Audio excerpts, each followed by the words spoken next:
দেশে থাকতে শীতকালটাকে আমি খুব বেশি ভয় পেতাম।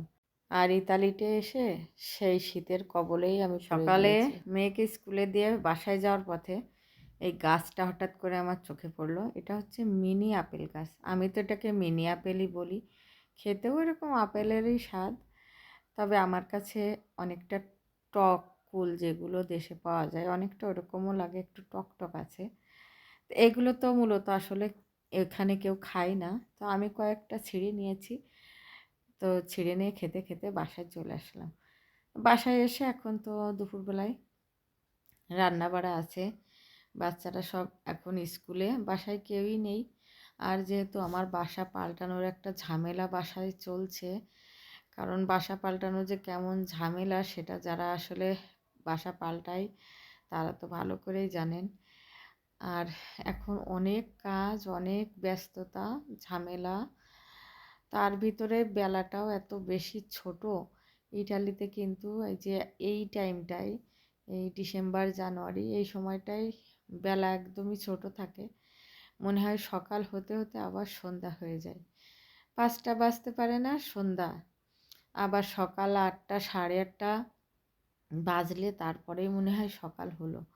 এরপরে যদি আবার ওয়েদার খারাপ থাকে তাহলে তো সেটাও বোঝা যায় না, মনে হয় যেন সারাটা দিন সন্ধ্যায় গেল।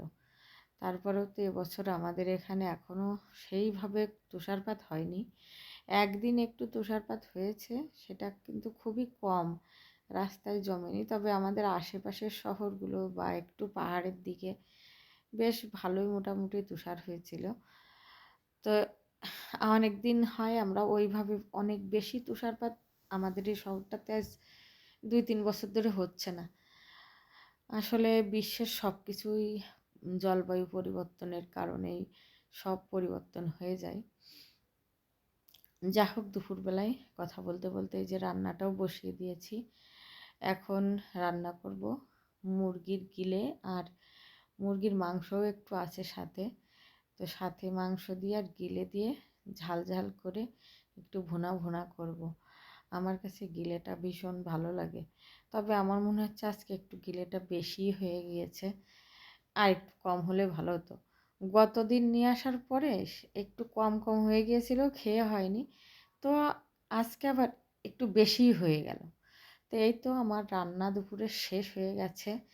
আর এই দিকে এই যে দেখুন আমার বাসা বাড়ি পাল্টানো হচ্ছে, যে কারণে সব কিছু এলোমেলো, অনেক কিছু এই যে প্যাকিং করা হয়ে গেছে। ওই বাসাতে, নতুন বাসাতে আমি নিয়েও গিয়েছি অনেক কিছু, আর এখানে টুকটাক কিছু আছে। এখন এই বাসা খালি করতে হবে, তারপরে পরিষ্কার করে মালিককে বুঝিয়ে দিতে হবে। আর তারপরে আবার নতুন বাসায় গোছানো আছে, সেটা রং টং করা, অনেক কাজ তো থাকে একটা বাসায় গেলে, তো আর হুট করে উঠে যাওয়া যায় না। একটা বাসা আমরা কিনেছি, তো সেই বাসাটা এখন একটু কাজ তো করতে হবে। আর এখানে যে আমার হাজব্যান্ড এখানে আলমারিটা খুলে নিচ্ছে, তো সমস্ত কাজ শেষ করতে করতে আবার মেয়েকে আনতে যাওয়ার সময় হয়ে গেছে। তো এখন বের হচ্ছি, আমার মেয়েকে আনতে যাব। ওর স্কুল শেষ হয়ে গেছে, তো তারপরে স্কুল শেষ করে এক জায়গায় পড়তে যাই, দপস্কলা করে, তো ওখানে দিয়েছি, তো সেখানে যাচ্ছে এখন আনতে। এখন কিন্তু 5:30টার একটু বেশি বাজে, 5:45 মতো বাজে। তো এখনই অবস্থা একদম অন্ধকার হয়ে গেছে, কিন্তু এই যে বাইরে দেখুন, বেশি দূরে না, আমার বাসার পাশেই। তো এই যে চলে আসলাম মেয়েকে নিতে। আর সামনে যেহেতু বড়দিনের ছুটি শুরু হয়ে যাচ্ছে, আজকেই শেষ স্কুল। তো আজকে ওদের আবার এখানে যে একটু ফেস্তা মতো করেছে, বাচ্চাদেরকে বিভিন্ন ধরনের খাবার দাবার দেয়, একটু আনন্দ হই হুল্লোড় করে বাচ্চাদের নিয়ে। তো এই তো শেষ হয়ে গেছে আমার মেয়ের। আজকে আর বলছে আজকে পড়াশোনা করেনি, তো বলছে যে পড়াশোনা বাসায় শেষ করবে। তো আমি বললাম ঠিক আছে, রেডি হও, বাসায় চলো। তো এখন আমি আর আমার মেয়ে বাসার দিকে রওনা দিচ্ছি।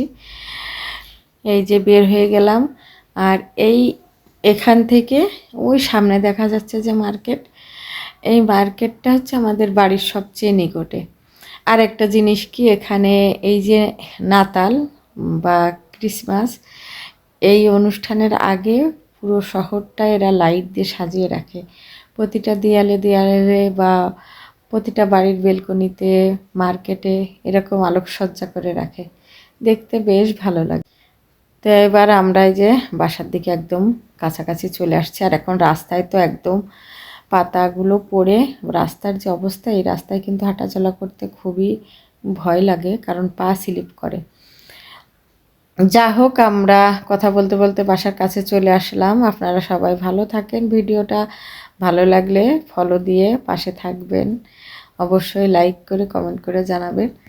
তো সবাই ভালো থাকেন। শুভরাত্রি বা শুভ সন্ধ্যা আপনাদেরকে।